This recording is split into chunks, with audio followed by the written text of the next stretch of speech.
So, how are you feeling after your breath work today, I Rebecca? feel I feel tremendous. I feel like that was one of the most connected sessions, just one of the deepest sessions that I've had. I had an experience towards the end. I'm going to work from the end back because that's what is most recent, and it's not about memorizing. Whatever's meant to be with me will stay with me, cannot leave me, right? But I Mm-hmm. had this image at the end. I thought of the pain and I thought of the spaciousness, and there's a little bit, I mean, the physical pain, there was definitely some spaciousness, from the breath, also from just how I've been caring for myself. And I was visualizing that I had this image of the women in my family lines, so my Mm-hmm. grandmother and because what's been coming up for me is a lot of stuff. Well, it's around like victim scarcity, but it's also around like assumed women's roles and then Mm. assume some sort of assuming of what will be taken from her, not just like assuming, okay, how we give, how we serve, what's our place, but like, so I had this image of my grandmother, and then I conjured up an image of my other grandmother, and even my mom, even though she's on, hopefully for a long time on this plane.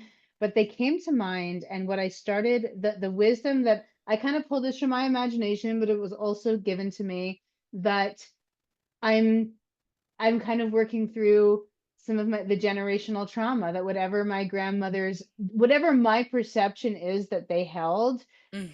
however negative or limited, that I don't have to hold that.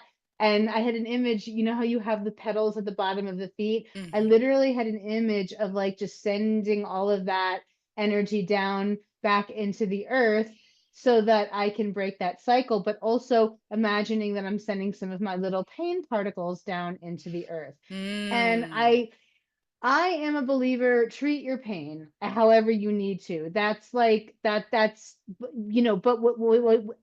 case in point, if I hadn't treated my pain a little bit, I probably wouldn't have been able to do this session today. I would Right. have just been in so much, there would been it would have just taken over, right? And so the spaciousness of whatever I had to do on a pharma, 3D level, it wasn't that strong, but also it allowed me to be here, and I was able to energetically imagine, all that untangling that needed to happen in my lower spine. Whether it happens or not, I'm energetically putting my awareness on it. And Mm-hmm. I'm also just imagining, I had memories come up of like the times in my life when I've had lower back pain. And I don't want to say they were before or after, but they were circulating. There's always trauma and stress and Mm-hmm. challenges. Mm-hmm. But like, I just started to kind of, without getting too cerebral in my session, I just kind of journeyed back to like, what were some of the parts and inside of me? What were some of the fearful parts? What were some of the contractions emotionally around the times that I have had back pain, and Mm-hmm. when it has come back and when it has manifested. So Mm-hmm. that was just really, really beautiful. Your music was amazing. I love to do breath holds. That's part of my medicine. So sometimes, especially when I get a lot of tetany built up in my hands and arms and feet, it's not that the message I get isn't we can't breathe anymore. The message is, wow, we got something really big. Let's pause and let's deepen it and go even deeper. And it can almost sometimes be, especially if I hold at the bottom, it can almost be like drop me even deeper into that intuitive, into that realm outside of my, ego. Yeah. So that was really, really powerful. It was just wonderful and amazing, and I love you. So Hmm. I'm not gonna journal that right now, so I'm glad that you recorded it.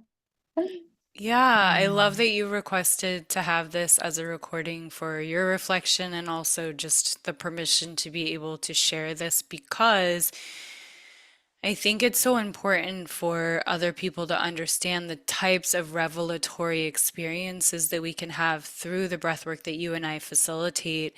And sometimes it can be really like trying to catch air to express what does it feel like when someone is completely in this other kind of worldly realm and also simultaneously totally held and grounded, so connected to the outside realms, and totally connected to Mother Earth wisdom and totally connected to their ancestors, like you described, but then also like physically aware of the somatics of, oh, this piece is connecting to that piece and that piece is firing off over here.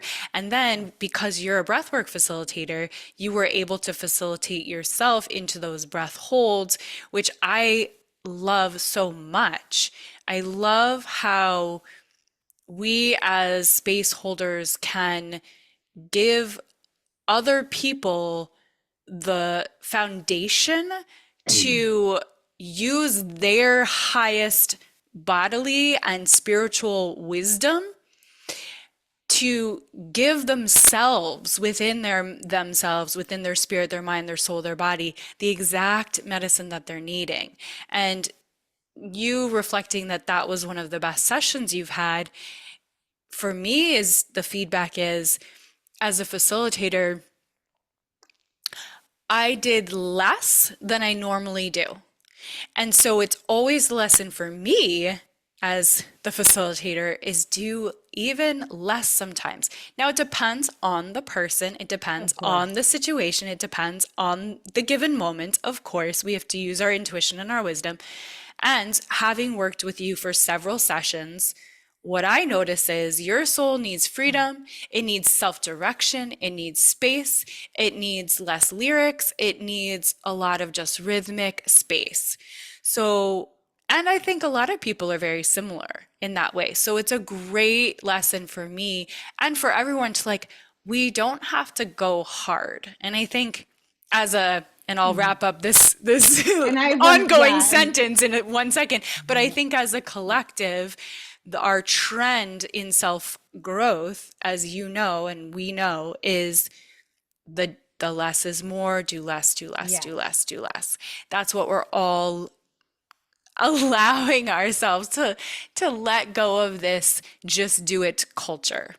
So I'll pause Yes. there. I'll pause No, there and let that's you. beautiful. That's such a beautiful reflection back. Thank you. That's absolutely beautiful. That's a takeaway for me. You know, when, oh, what did I do? Oh, that was their most powerful session. What? Like you know what I mean? Yeah, we're holding the space is like just, it's this thing that's so simple, and it's so simple yet so vast, and it's so little but so much. Yeah, and it And translates, doesn't it? Like the metaphors that we receive through breathwork translate into how we are in our life. yes, yes, absolutely. It totally does. And I'm laughing because I thought of something. It was like an idiom. When I started laughing towards the beginning of the session, there was something that popped into my head, and I'm like, I was laughing at it because I'm like, oh yeah, it was one of those things that like is passed down, like, oh, it's a school of hard knocks, you know. It was one of those things that's like passed down from like the old world, and I can't remember what it is. But what I Yeah. want to share, and this is, I'm reflecting this back to myself. This has been coming up a lot for me lately, but for anybody listening, if we end up putting this into something, Oh, I I definitely really, want to put really, this on the authentic creative like today. we are going to have to put It's this in. so I want fun. to share something about anybody who is dealing with pain, struggling, and particularly struggling. Maybe you're on like the journey of breath work or mindfulness, or maybe you're holding space, and you're struggling with that narrative. Is it a bad thing for me to treat my pain? And when I say treat my pain, I mean like a Tylenol, I mean like whatever. It could be a I'm an bit of Advil cannabis. It girl could if I be, need like if I'm having a menstrual situation, I am an Advil yes, girl. I will say that. Yes, I'm a natural yes, person, but I yes, need to function sometimes. And yes. so We sometimes you need do to what you need to function. do. We do what we need to It's do, teach their own. and yes, and what we can start to do, there's something called titration, where we slowly start to, um there was the little part of me, there was one little voice, not a loud voice, but a little voice inside that said, oh yeah, you think you're breathing out your pain, but you took something. But the thing is, our It's imagination both. is so strong, it is both. So we can, if we take something that, and I'm not saying, I'm not advocating go and be a pill popper or anything like that, but like if there's been some shame around doing the minimal needed to get to the point where you can do the Like a meditation, or you baseline. can the Yeah. baseline, exactly, you can still continue to untangle.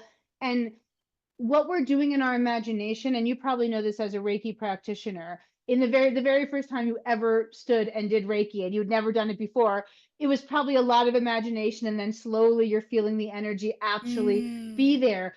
Same with It's the a Akashic. I say it might feel yes. like you're making it up, Yeah, but yeah, yeah, yeah. tap in. So breathing my pain out, like it might feel like I'm making it up, but we can start, especially with the breath work, we can start to get a visceral sensation. So let's say you've treated the pain Hmm. and there's not like a sharp pain there. For me, I was able with the breath to still get a visceral sensation of awareness around the part of the body where that's happening. And I'm able, because I have an awareness of where it is, I'm able to send my breath there. And I had this beautiful, again, imagination is not fiction, this Mm. beautiful image of it going down my legs and out my feet. So we Yeah. do really have to meet ourselves where we're at. And I think Yes. the most important thing, it's not for me whether you treat the pain or not, but it's, are you open to the idea that there's a connection between your pain and emotional suffering? It doesn't mean, Mm. and I get caught in this story a little bit, because then there's the idea of, oh well, work it out emotionally, don't take a pill, no, it's emotional suffering, you got to stay. It doesn't mean you can't treat it, but it's good to have the awareness around it, because then we can be preventative for future pain. This is a huge conversation, and it's humbling for me because I realize the areas in my life in which, for example, natural water childbirth, where I was so decided on that, no drugs, nothing, and that was like a source of pride, and it continues to be a source of pride for me. Blessings But to then, you. meanwhile, Yeah. quotes contradiction is I'm saying, oh yeah, I like to take some Advil when I have period cramps. And so it is interesting because I go, let me self-reflect on where am I being staunch and dogmatic in my, kind of spiritual Mm. way of seeing Mm. things. And I know also I've had a lot of thoughts around antidepressants because that keeps popping in while you're speaking. And I'm like, well, yeah, I don't love the antidepressant solution for me personally as an option because I feel like it would create other ways that I'm not fully able to feel Sure. and like you're talking Sure. about to really like address the roots like you're talking about. Mhm. And also I know for a lot of people it's really offensive for them to have people think like, well, just breathe or it's like, Yeah. no, there's Yeah. a chemical imbalance here that needs addressing so I can have a Mhm. baseline. Yes. So it's really Yes. interesting. And ultimately, I think you are probably in agreement with this, but I'll just put this out to say it's really about trusting our body and trusting ourselves and Mm. trusting our wisdom and what is the right combination. And that might be different at different times in our life. I know I've been kind of judgmental about older people who have gone into kind of like relying more and more and more on medicines, but I haven't been there. I'm not there. Yeah. I haven't Yeah. had the experiences and challenges and sufferings that they've had. So, That's beautiful awareness. it's like Yeah. we're all just my mom says we're all just doing our best. Yes. Yes. Yes. That's such beautiful awareness, because we're in that bridge, right? Midlife. Like it's such beautiful awareness. We can have compassion for older people in a way that maybe we didn't like 5 or 10 years ago, and it Right? ends up helping. The more the compassion is beautiful, love comes back to us, and also it helps us be really aware of things that we can do proactively at this stage of our life. Yes. Yeah, Amazing. so maybe it's not about rigidity and holding to a certain belief system. Maybe Yeah. it's about having the flexibility of I can use what I need and then I can also do the spiritual work or I can use what Yes. I can use therapy and I can also do the breath work or Yes. whatever that is first, because for me sometimes I'm like, "Oh, I don't need therapy anymore. I did that my whole life." I have breath work now. I have somatic practices now. I have all these other chanting and Yeah. journaling and da da da da da. And it's like, well, and we started the conversation before your breath work, sometimes you just need the victim part of you to be heard. And that Yes. is a lot of what therapy can be for people is a landing space to be heard. And Yes. then the breath work is like the landing space for the body to be heard. Yeah. Yeah, absolutely. Absolutely. We can benefit from both. We have multiple foods in our diet, right? I mean, amazing. Amazing. Oh, Thank this you has been so for good. doing these trades. They're so incredibly nourishing on every level. And Same. Thank thank you. Thank you. I'm glowing. Same. Is there anything else? I know you've just had your breath work and it can be kind of all encompassing. Is there anything else that's just in your awareness or in your heart that you feel like is a revelation for you, is an aha moment for you before we finish out? Hmm.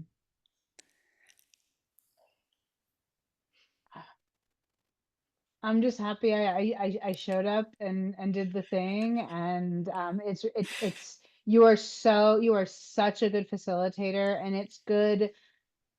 It just keeps me in what I am doing and what I'm bringing into the world, because that's the foundation, right? I mean, you sell umbrellas, you don't have to necessarily carry one, but like you're selling breath work. I mean, we probably will all have one at some point, especially where you are with lots of rain.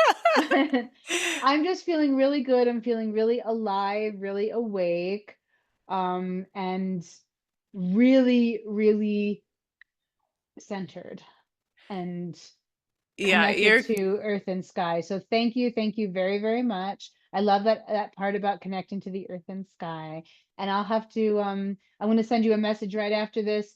I have to update my Calendly, but I'll send you a message about getting you in ASAP too. yeah, oh, Rebecca, I love you Yay. so much. I love you so much. Every session before our breath work, whether it's you breathing me or me breathing you, we have these like incredible podcast conversations and we never record it. And so today, Rebecca was like, why don't you hit record? Because at the end of the session, she just spontaneously said that. So here we are. I hope you guys got something out of this, and we'll see you next time. See you Keep next time. expanding your capacity to feel good, one breath at a time.